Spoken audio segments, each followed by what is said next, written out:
अभी मैं प्रभु श्री राम की नगरी अयोध्या में हूँ और यहाँ पे आप लोगों को स्वर्ण कलश दिखाई दे रहा होगा। महंत राजूदास जी हैं और साथ ही साथ श्यान कुणाल बड़े भाई भी यहाँ पे हैं। हम लोग इस पे बात करेंगे और जानने का प्रयास करेंगे। साथ ही साथ मैं आप लोगों को बता देना चाहता हूँ कि मैंने भी अब माइक उठा लिया है। तो सबसे पहले गुरुदेव आपसे मैं पूछना चाहता हूं कि ये स्वर्ण कलश आखिर है क्या और कहां इसका इस्तेमाल होने वाला है। मैं पहले तो पूज्य आचार्य कुणाल किशोर जी को कोट कोट साधुवाद दूंगा, धन्यवाद दूंगा। और हमारे साथ प्यारे लाडले सैन भाई मौजूद हैं, उनके उत्तराधिकारी और युवराज। बड़े गर्व की बात है, इतने वर्षों के संघर्ष के बाद, त्याग, तपस्या और समर्पण के बाद अयोध्या में भव्य दिव्य नव राम जन्मभूमि मंदिर का निर्माण और राम जन्मभूमि के मुख्य गेट पर इस अमावा मंदिर जिस पे स्वर्ण कलश सजाने की तैयारी। पूज्य आचार्य कुणाल किशोर जी का जो त्याग था राम जन्मभूमि के लिए, जो संघर्ष था, अतुलनीय है। उनका योगदान कम नहीं है, बहुत। ये स्वर्ण कलश आप लोग क्यों लगा रहे हैं? इसका मतलब कि इससे जो है क्या बदलाव हो सकता है? बहुत सारे लोग सवाल करेंगे कि ये स्वर्ण कलश आप मंदिर के ऊपर लगा रहे हैं, गरीबों में दान देते तो ज़्यादा अच्छा होता, तो क्यों ये स्वर्ण कलश क्यों? स्वर्ण कलश से एक चीज़ ये हो सकता है कि जो टूरिज़्म यहाँ आता है, जो लोग विदेश से देखने आएंगे, वो देखेंगे कि सोने का कलश लगा हुआ है, तो इस अयोध्या नगरी के प्रति उनका आकर्षण और बढ़ेगा। जब राम जी का युग था तो पूरा अयोध्या स्वर्ण सोने का था, लेकिन अब हम पूरा अयोध्या सोने का तो नहीं कर सकते हैं, या आने वाले युग में कर भी सकते होंगे जब सब कुछ राम राज्य की स्थापना होगी आज से 100 वर्ष 200 वर्ष बाद। लेकिन अभी हम लोग जो रामलला का जो मंदिर है उसके द्वार पर ये सोने का कलश लगा रहे हैं कि जो लोग यहाँ से गुजरें वो एक बार ये सोने का कलश को देखें और राम मंदिर की दिव्यता में ये और 4 चांद लगा सके। बात होता है राम मंदिर का, तो कुछ नास्तिक लोग जिन्हें भगवान पे भरोसा नहीं है वो कहते हैं कि राम मंदिर क्यों, आप अस्पताल क्यों नहीं बनाते हैं, अस्पताल से लोगों का इलाज क्यों नहीं कराते हैं। पटना में एक मंदिर है हनुमान मंदिर, जिससे आप लोग जुड़े हुए हैं। हनुमान मंदिर कितना अस्पताल चलाता है? अभी 5 अस्पताल हनुमान मंदिर चला रहा है। उन अस्पतालों का नाम क्या है? महावीर कैंसर संस्थान, महावीर आरोग्य संस्थान, महावीर नेत्रालय, महावीर वात्सल्य अस्पताल और महावीर हार्ट इंस्टीट्यूट। जरा सोचिए, एक मंदिर जो पटना रेलवे स्टेशन पे है, छोटे से जगह पे है, वो बिहार में 5 अस्पताल चला रहा है और उसकी स्थिति ऐसी है कि प्राइवेट अस्पताल भी उसके सामने फेल हो जाए, ऐसी स्थिति है। इतनी अच्छी स्थिति है, उसमें जो है मिनिमम चार्ज पे लोगों का इलाज होता है और सरकारी अस्पताल से जो है वो ज़्यादा अच्छा व्यवस्था है। मैं आपके कुछ, आपने जो सैन भाई से क्वेश्चन किया उस पर कुछ करेक्शन करना चाहूँगा। आपने कहा ये सोना गरीबों में भी आप बांट सकते हैं। सोना बांटने की चीज़ नहीं है और खैरात बांटने की चीज़ नहीं है। देश के नेताओं ने इतनी खैरात बांट दिया कि जो मेहनत करने वाले हैं वो भी काहिल हो गए। इनका देखिए, इस मंदिर के द्वारा अयोध्या जैसे नगरी में रोज 5000 से ऊपर लोगों को भोजन कराना। हाँ, यहीं पे थोड़ा सा मैं दिखा देना चाहता हूँ। आपने बहुत अच्छा पॉइंट छेड़ दिया। अभी देखिए, यहाँ पे लोगों को फ्री में भोजन कराया जाता है। जो लोग कह रहे हैं ना कि क्या होता है मंदिर से कैसे विकास किया जाता है, देखिए 5000 लोगों को फ्री में भोजन कराया जाता है यहाँ पे। उन नेताओं से कहना चाहता हूँ कि आप अपने घर पे सिर्फ और सिर्फ 50 लोगों को फ्री में भोजन करा के देखिए। नहीं, वो भी देखिए, वो कराते तो हैं, ऐसे कम्बल लेके जाते हैं, फोटो खिंचाते हैं, फिर वही कम्बल दूसरे को पकड़ाते हैं, फिर फोटो खिंचाते हैं। वो 5 किलो अनाज लेते हैं, 5 लोग पकड़ते हैं, भैया फोटो खींचना, तुरंत ट्विटर, इंस्टाग्राम और फेसबुक पे लगाते हैं, मैंने इस गरीबों को दिया। मैं पूज्य आचार्य कुणाल किशोर जी को साधुवाद देता हूँ। आज तक तमाम यूट्यूबर, तमाम चैनल सबको मना किया, अरे भैया ये तो भगवान की व्यवस्था है, ठाकुर जी कहाँ से ला रहे हैं, कैसे ला रहे हैं, हम तो एक सेवक का भांति कार्य और काम कर रहे हैं। मैं बताना चाहूँगा आपके चैनल के माध्यम से, सैन भाई मौजूद हैं, आपने सैन भाई से पूछा कि वो ये मंदिर, जो मंदिर शुरू से, अनाज से, आदि से चिकित्सा शिक्षा गरीबों के कल्याण के लिए काम करती चली आ रही है। संस्कार के साथ साथ चिकित्सा और शिक्षा और भोजन व्यवस्था मंदिर शुरू से देते आ रहा है। लोग कहते हैं मंदिर जाने क्या फ़ायदा, मंदिर अभी आपके जो है चारा मैं निवेदन ये राजनीतिक विषय नहीं है, फिर भी मैं कहना चाहता हूँ करेक्शन करना चाहिए लोगों को अपने भाव में।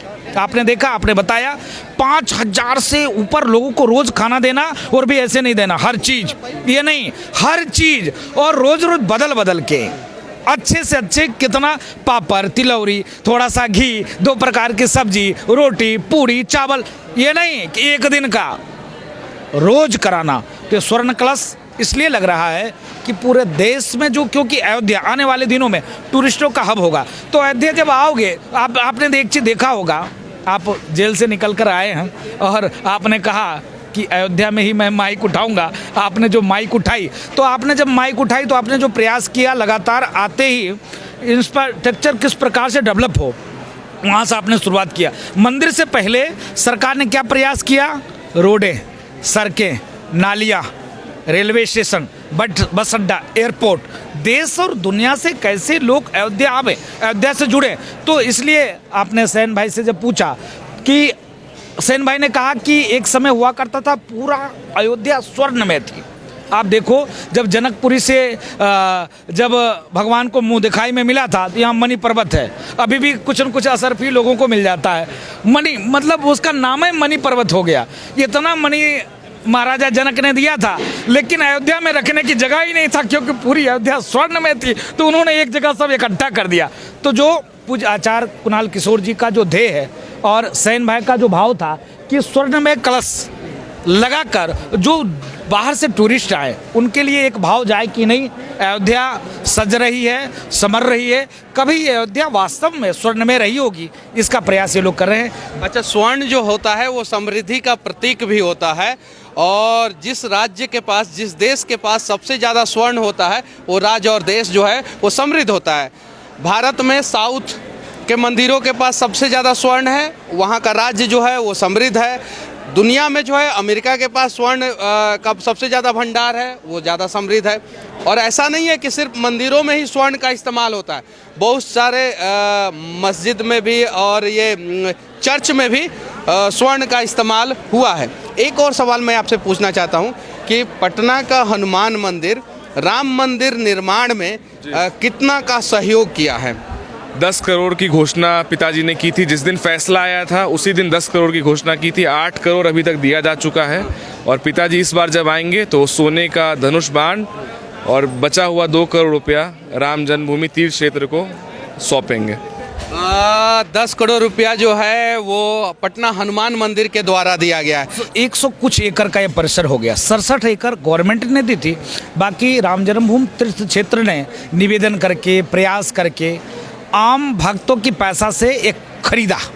और आपने पूछा कि राम जन्मभूमि मंदिर निर्माण में जो पैसे किसके द्वारा हो रहा है, 1-1 रुपया सरकार का नहीं है। मैं पुनः निवेदन करता हूँ, गवर्नमेंट का नहीं है। मैं उनसे सवाल पूछता हूँ जो कहते हैं मंदिर सरकार बनवा रही है, 1 रुपया सरकार का इसमें नहीं है, इससे ज़्यादा सरकार लाभ ले रही है।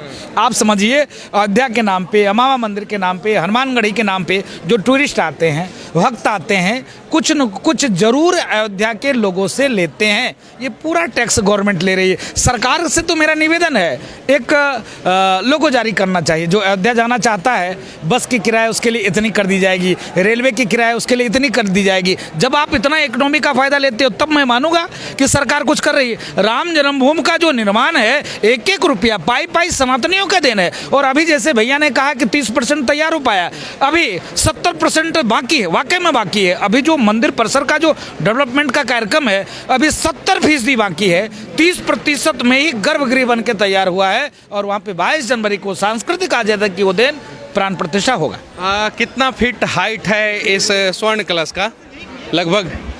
लगभग 18 फीट के आसपास इसकी हाइट है। और ये स्वर्ण कलश कहाँ लगने वाला है? ये जो मंदिर का जो सबसे ऊपर है, ये पीछे में आप जाएंगे तो द्वार है। हाँ। जो राम जन्मभूमि जाने के लिए जो तीर्थ यात्री हैं, हाँ। वो इसी द्वार के द्वारा घुसेंगे। हाँ। जब उनकी नज़र ऊपर जाएगी तो वो देखेंगे कि सोने का कलश यहाँ लगा हुआ है। हाँ। तो उनके मन में जो है भाव और बढ़ जाएगा राम जी के प्रति। हाँ। और जो जिस भाव से वो दर्शन करने आ रहे हैं उनकी मनोकामना ज़रूर पूर्ण होगी। अच्छा, जो लोग राम के अस्तित्व पे सवाल करते हैं, खड़े करते हैं, प्रश्न चिन्ह खड़े करते हैं, उनको क्या संदेश देना चाहते हैं आप? उनको यही संदेश है कि जैसे वो धरातल में जा रहे हैं और कहीं अंदर धंस ना जाए। जैसे अभी जो राम जी पर सवाल उठाए उनका क्या हाल हुआ है पूरा देश देख रहा है। और मेरी उनको भगवान कुछ सद्बुद्धि दें कि वो राम जी के प्रति उनकी आस्था भी बढ़े, कि वो वापस कुछ ना कुछ कहीं ना कहीं तो आ पाए। सब राज्य उनसे जा रहा है, सब कुछ उनसे जाता। जो राम पे प्रश्न खड़ा कर रहे हैं उन्हें महंत राजू दास जी जो है क्या संदेश देना चाहते हैं? नहीं, मैं निवेदन करना चाहता हूँ, यस न हो हाल तुम्हारा, रहा न कुल कोई रोबनहारा। राम जी का चरित्र देखिए, जब मत्था पकड़कर लंका अधिपति रावण बैठा था, उसी दिन 6 महीने हुआ था विभीषण जी कुंभकर्ण जी जगह थे।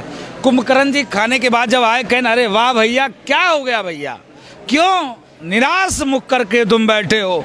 लंका अधिपति का चेहरा ऐसा उदास, ऐसा क्यों? उन्होंने कहा भैया, एक सुंदरी को मैं हर लाया। बोला है रावण के पास सुंदरियों की कमी है कि सुंदरी को हर लाया? बोला कि नहीं, वो मेरी मन को सुंदरी भा गई और मैं उसको वन से हर लाया। बोले हैं वन से हर लाया, ये गलत काम आपने किया, क्यों हर लाया? बोले मेरा मन उसके ऊपर मोहित हो गया इसलिए हर लाया। तो बोला किस तो दिक्कत क्या हर लाया, तो समस्या क्या? बोला कि जो है एक भी बार मेरे तरफ वो देखी नहीं। कहने ऐसा एक भी बार नहीं देखी? बोला कैसे हर के लाए हो? उन्होंने कहा कि साधु का भेष बना के हर के लाया। तो वो है कौन? तो मिथिलेश नंदनी सीता है और राम की पत्नी है। तो बोले राम की पत्नी है मिथिलेश नंदनी, सीता जनक नंदनी है, तो साधु बन के हर के लाए। चाहते क्या हो? बोले एक बार मेरे तरफ वो देख दे। तो बोले तो इसमें सामान्य सी बात है, टेंशन क्यों लेते हो? जैसे आप साधु बनकर उसको हर के लाए हो, वैसे राम बनकर राम का रूप धारण कर लो, वो आपको देखने लगेगी। बोले फिर मत्था पकड़ा, भैया यही तो चिंता का विषय, इसलिए मैं सिर पकड़ के बैठा हूँ। बोले क्या? बोले कि जैसे मैंने राम का रूप धारण किया वैसे ही वो मेरी बेटी दिखने लग गई। राम और रावण में क्या अंतर है, लोग अक्सर पूछते हैं।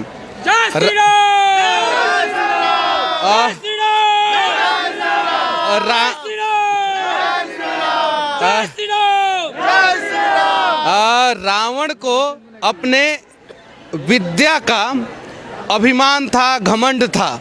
राम को जो है नारियों का सम्मान करने आता था। रावण जो है अपनी बहन का सिर्फ सम्मान करता था और राम जो है इस धरती की हर एक नारी का सम्मान करते थे। चलिए फिर मिलते हैं अयोध्या में किसी और वीडियो पे, तब तक के लिए यहाँ से जय श्री राम। जय जय श्री राम।